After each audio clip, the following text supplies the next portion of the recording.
on the quarantine hotels.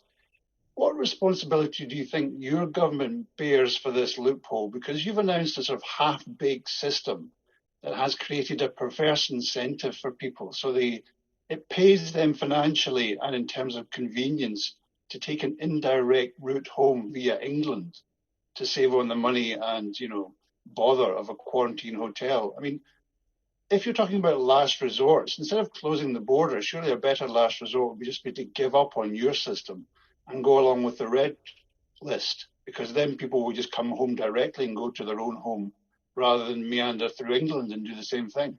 Yeah, that's a bit of a misunderstanding of how it works. So on the red list right now, the loophole isn't there, because if you're coming from a red list country, you're captured, possibly not the right word, but you're caught by the system in the rest of the UK. So there is no difference in terms of red list. This is about people coming from non-red list countries. Now, yeah, I could say It's because you've added these countries over and above the red list that we have this strange perverse incentive. Well, but it's not a perverse. So the alternative to that is we have no restrictions for people from non-red list countries. Right now, people who do travel direct, the quarantine applies to them. If I'd followed what you're suggesting to me right now, people coming direct to Scotland would have no requirement to quarantine. So we're doing as much as we can, which frankly is better, in my view, than doing nothing at all. I can only do what I am able to do in Scotland. But, people can take the view that we should go with the lowest common denominator and do what the UK government is doing.